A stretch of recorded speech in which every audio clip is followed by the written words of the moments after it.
আসসালামু আলাইকুম প্রিয় দর্শক, সবাই কেমন আছেন? আজকে যে বিষয়টি নিয়ে কথা বলবো, মন্টিনেগ্রো, সার্বিয়া, কসোভো, তিনটা দেশ নিয়ে কথা বলবো। একটু মনোযোগ সহকারে শুনবেন। যে বিষয়টা বলতে যাচ্ছিলাম, যে তিনটা দেশ সার্বিয়া, মন্টিনেগ্রো, কসোভো। আমি কালকে যে ভিডিওটা দিচ্ছিলাম সেখানেও বলেছিলাম যে সার্বিয়া নিয়ে কিছু কথা বলবো।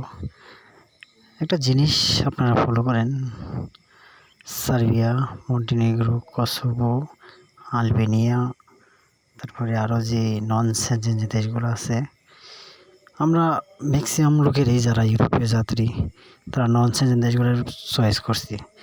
বিশেষ করে আগে একটা কথা বলি, যেমন কসোভো।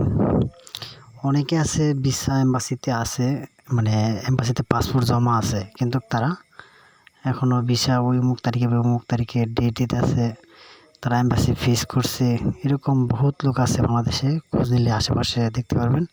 আর অনেক আছে পারমিট পাই বলেছি, এজেন্সি বলতেছে যে ভিসা পেমেন্ট দিছি, এম্বাসিতে ডাকবো, এই সেই নাটক, মানে অনেক ধরনের কথাবার্তা। কিন্তু আসলে এই নন সেনজেনের যে এম্বাসির যে সিস্টেমগুলা, আসলে এটা কেউ কন্ট্রোল করতে পারতেছে না।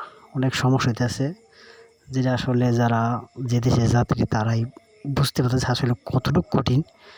আপনারা একটু ফলো করে দেখবেন আর কি, যারা যে দেশে যাত্রী আছেন, মানে যে দেশে জমা দিয়েছি এই দেশের সমস্যা আছে। হয়তো আমি মন্টিনেগ্রো জমা দিছি, একজনে সার্বিয়া জমা দিছি, তাই আমি ভাবতেছি কি যে আমারটা হইতেছে না, একটা মনে হয়ে যাবো।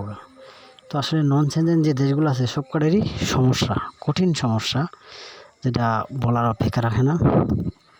তারপরে বলি সার্বিয়ার কথা বলতে গেলে তো আরও অনেক কাহিনী। সার্বিয়া প্রথম যখন নিয়ে হয়েছি তখন এই ভিসা দালালে কত কিছু বললো, মানে অনেকে সার্বিয়ামুখী করলো, অনেকে জমা দিল।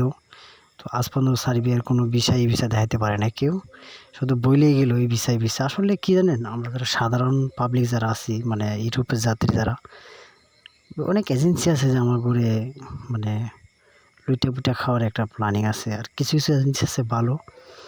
তো যারা জেনুইন এজেন্সি, তারা কোনো সময় আমার কাছ থেকে যখন তখন পাসপোর্ট নেবে না। তাদের কাছে ডিমান্ড আসবো, ডিমান্ড ফিল আপ, তখন বলবো যে এই দেশের ডিমান্ড আছে, এই কটা পাসপোর্ট শেষ।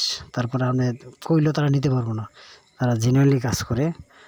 কারণ আমি যে একটা অফিস থেকে আমি ঘুরতেছি 2 মাস যাবৎ, ওখানে পাসপোর্ট জমা দিব সার্বিয়ার জন্য, কিন্তু নিতেছে না।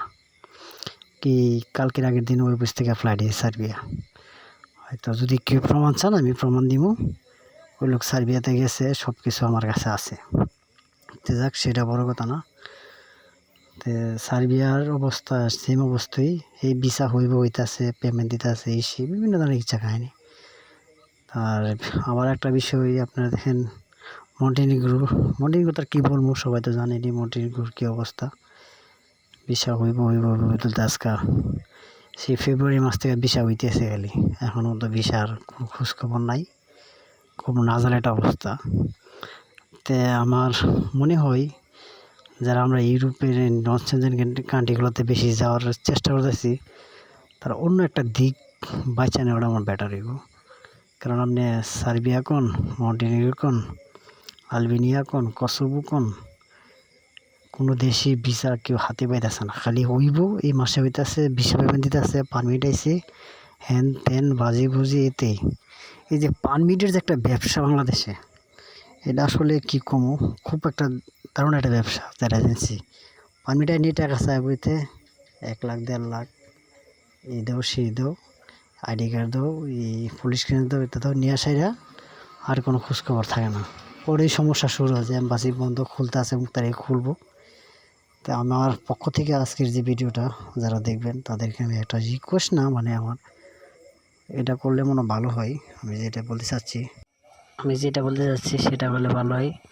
মানে আমরা এই দেশগুলা থেকে আস্তে আস্তে মানে বাইরিয়া, যেমন রাশিয়া আছে বা আরও যে অন্যান্য ইউরোপ সাইডে যে দেশগুলো আছে সেই দেশের দিকে একটু ঝুঁকলে মনে ভালো হবে।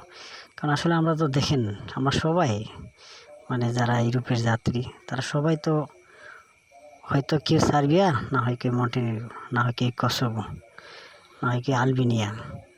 মানে দলালে আমরা কাছ থেকে টাকা নিতে আসে, আমরা এই রাস্তায় হাঁটতে আসি, কিন্তু মূলত সাকসেস খুব ও নায়িকা বললেই চলে। এই হাজারের মধ্যে কারো কোনো পরামর্শ লাগে কমেন্টস করেন, চেষ্টা করবো দেওয়ার জন্য। যদি মনে চায় কারো চ্যানেলটা সাবস্ক্রাইব করেন। সবাই ভালো থাকবেন। ওকে।